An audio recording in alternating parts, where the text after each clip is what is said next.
Hey guys, welcome back to Jason and Joni Builds. We're back here on our 66 Bronco project today, finishing up our tire carrier. So if you haven't seen part one of the fabrication, please just go back one video, check it out.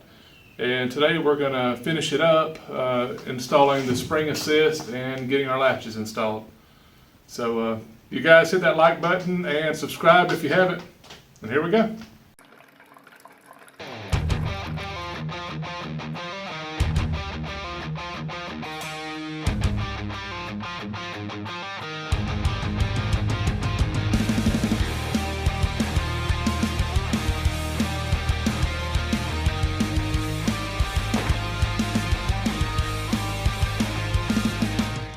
Alright, so if you guys remember last time, the way this is designed, I've got springs that are actually going to be inside the uprights here, which actually the spring here. We have one on either side. We have a cable that will actually compress the spring, and it'll be attached to the bumper underneath. So as you fold down, your cable's staying stationary, but it's actually pulling the spring, so it's compressing the spring as it's going down. So that's going to be my assist. So my thought is I don't want to overpower the tire. I don't want to have it just so much tension on it that I'm having to push it down, but I just don't want to have to lift the full weight of the tire every time I let it down. So that's why I call it an assist. I don't want to call it a tire lift because it won't be strong enough to lift it. Anyways, so what we're going to do is we're going to get started installing this side, and first thing we need to do is swage our cable. We got the little ferrule. We just need to get it crimped, put on, and cut the cable off so we can get this installed. And I had to buy a special tool to do this correctly. So this is just a swage tool. You can buy it at your local hardware stores. So it'll do it like it's supposed to. Okay, so this is the swage tool, and then it's got the aluminum ferrule in there, whatever you want to call it. And you just pull it to its extent. I told Joni I really wanted to take these two cables inside the store last night and just take the tool off the shelf and crimp these two cables and walk out. But she said she wouldn't follow me in there, and that probably wouldn't be the right thing to do. Anyways, so now we have a real nice crimp, and that's not going anywhere. Now we'll cut this cable off. I don't know how many of you guys have cut cable before, but I've always been told just to keep it from unraveling, you always wrap it in tape the sides you're wanting to keep. So I'm just going to wrap it in some electrical tape. I'll cut it off and be good to go.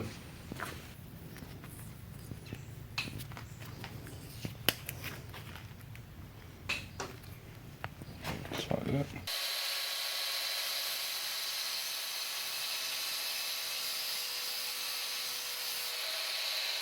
You may want to know why I did this. I'm sorry, I didn't explain. This is just a spindle nut off of a lawnmower or something. But it had just the right shoulder, and then the hex portion of the nut created the correct OD I needed for around this spring. So let me show you. So once I put it in, this actually snaps right into that spring like I want. And then once we put pressure on this cable, this will suck this nut down inside, but then it can't pull it any further through the hole. That's why I sort of just put a nut as a stop. And then this will all be inside. It'll be captured. So anyways, I'm sure some of you are looking at it going, what in the world is he thinking? So that's my thoughts there.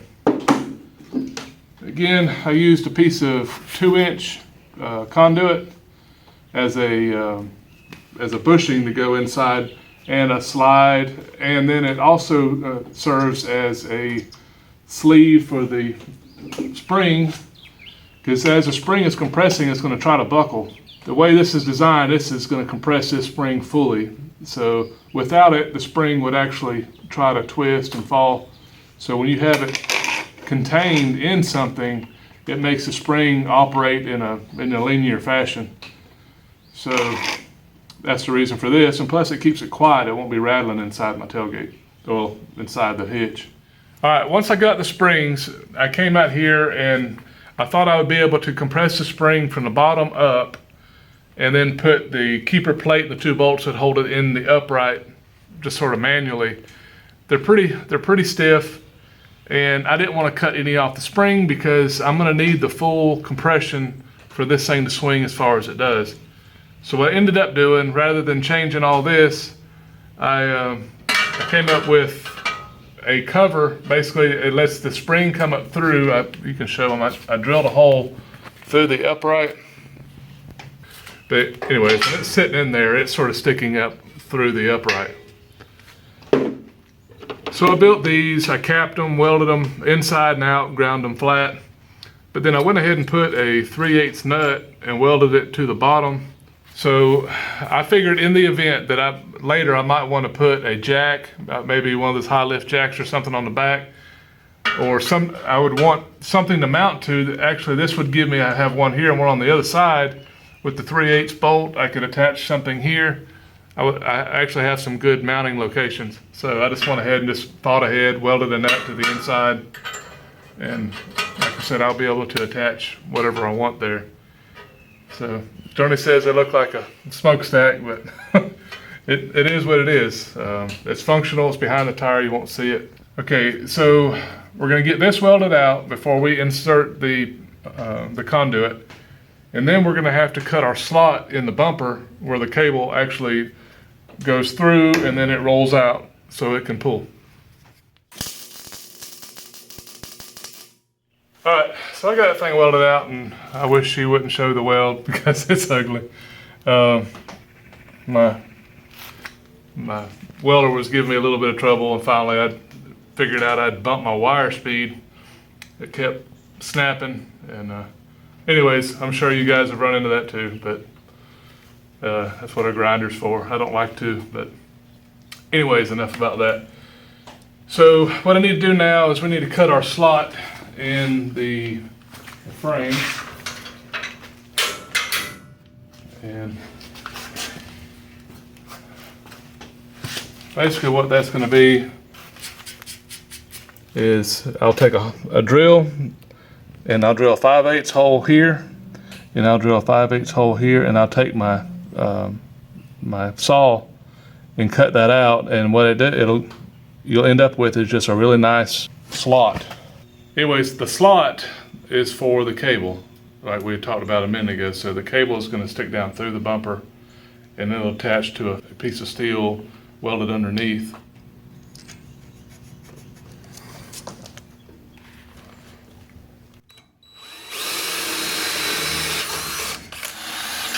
And with this, guys, I'm just going to step bit larger until I get to 5/8 of an inch. Okay, so now we've got our holes drilled. We can take my saw and just cut right at the edge, and we'll have a nice slot from here to here, and that's where, again, where the cable will ride.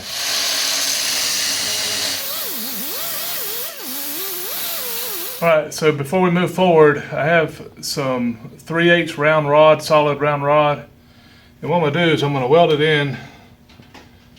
into this slot that we just made. I want the top of the rod at the bottom of the steel, so basically on the underneath is where I want this. And what I'll do, I'll drive it into place and then I'll weld it out. And what this does is this gives that cable just a nice smooth place to run over. It's not moving on it, it's just wrapping over it. And I know that if I keep wrapping over that cut steel, it's gonna cut the cable. So this just keeps my cable from getting cut. So let me go ahead and get this tapped into place and we'll weld it off. Okay, so now that this is in, what I'll do is I'll just weld it basically around here, and I'll fill this little gap that I made. So all we have on top is just a nice smooth transition. So we've got that welded. So what we need to do is go ahead and assemble our spring. And basically we just stick our isolator in. You can see I kind of had to grind the sides off just a little bit, so it's a nice tight fit.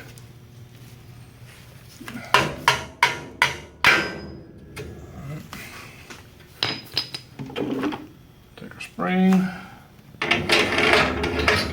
So what I have is a spring retainer I made, just steel, and then have 5/16 bolts. I'll have to compress the spring a little bit, put the retainer, then I put the bolts through, and this will keep the spring from jumping out. So anyways, like so, and then this is the fun part, is compressing this thing.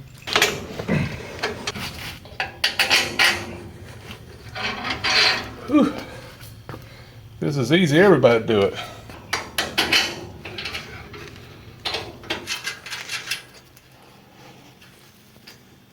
All right, so what I'll show you is what this cable attaches to underneath. So let's get this thing rolled up.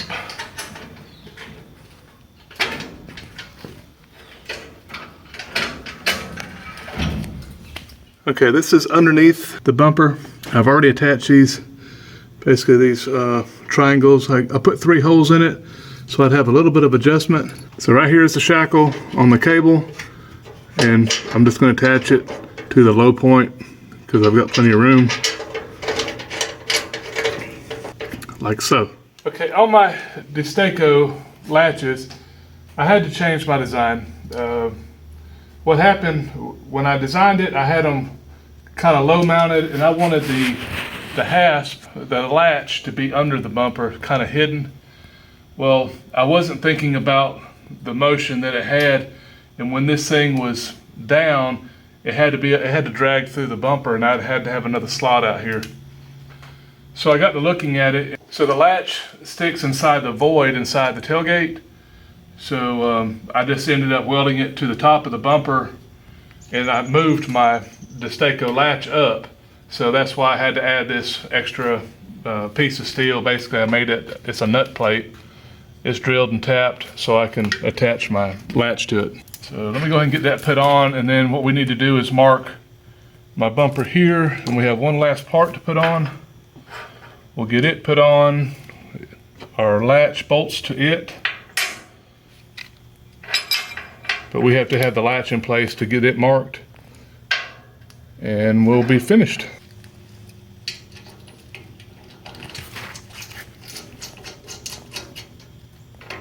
Okay, and this, I have 4 5/16 stainless steel bolts that hold this thing on.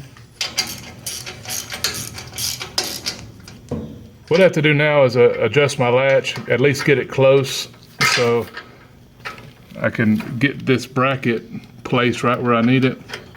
I want to make sure my barrel here, with all this attached to, is centered, and make sure the latch is centered. See, that's pushed up. That was almost a mistake. Okay, so I've got that where I want it, and then I'll just, well, this is dumb, I'm about to grind it. Well, that was stupid. Grind your metal first. All right, now I can mark it.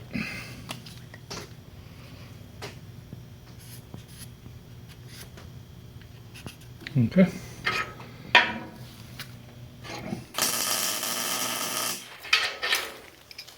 All right, we're just gonna bolt this thing up now.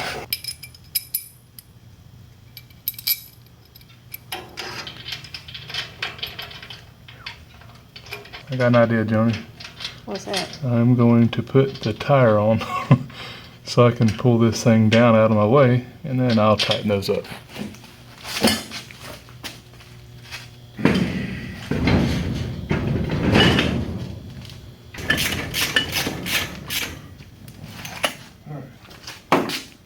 Well, here's the first test with both springs.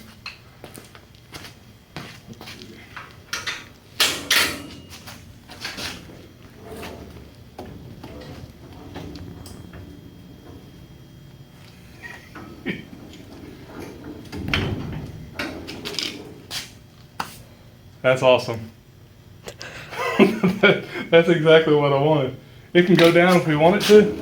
You see, it doesn't take anything to push it down, but it's right there, we just gotta push it back up.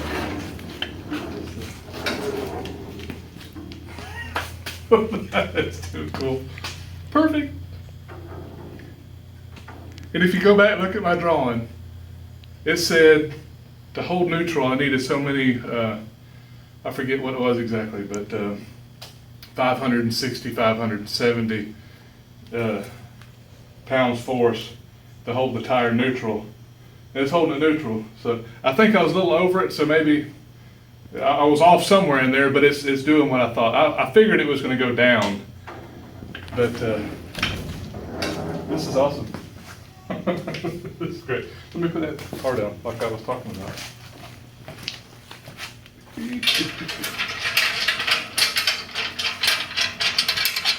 All right, guys, here it is. I'm really excited to have it done today. It's taken a lot of work, and probably Joni calls it way too much money for a tire carrier, but it's so cool. It doesn't bounce. It's there. You know, there's nothing worse than being on the road and having one bounce around. But let me show you how it works now that it's all together. My thought is you'll unlatch one side and then just reset your latch. You'll come to the other side and do the same thing. And then we just let our tire down. And that's cool. So actually I have a problem.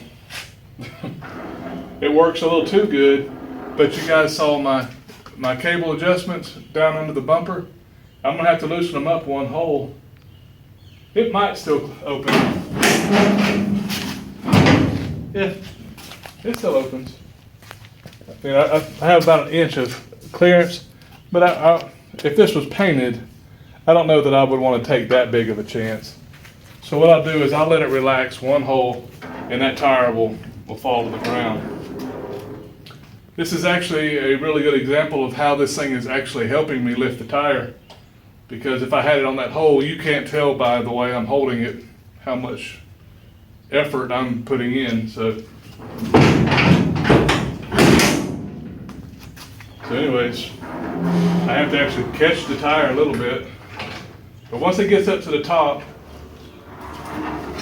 once it gets right in here, I'm having to sort of just push it into place. And then I hope once this thing is pretty clean, I won't have a dirty tire I'm having to touch every time I open and close it. But that's it. And then these hold plenty of tension on the bumper. I like it. What do you think, Johnny?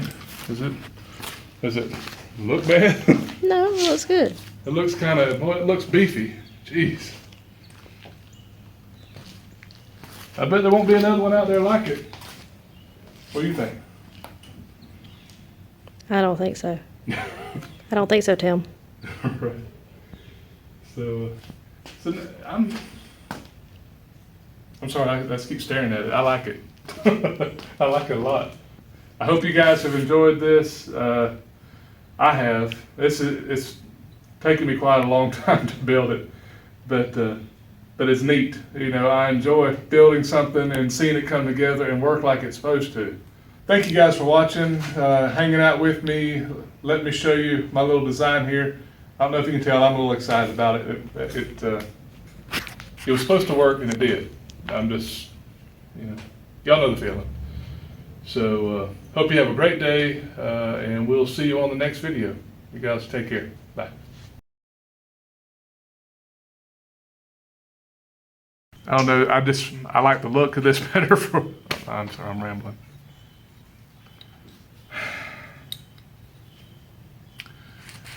Take 13. So when I got the spring here,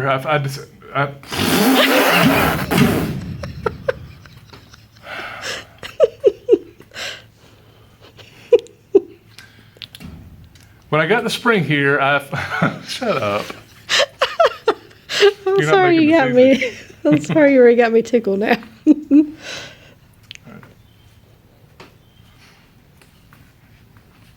I got to thinking that at some point I would like to put something on the top, or I'm just losing my mind. What you're talking about? All You gonna right. put something on top of your smokestack Yeah, chimney? Shut it. So I'm completely jazzed about it, and this makes me I can. Thank you guys for watching. Come back out, say it again. That's stupid. I'm gonna keep on talking. Just gonna aggravate the crap out of you. Anyways, thanks you.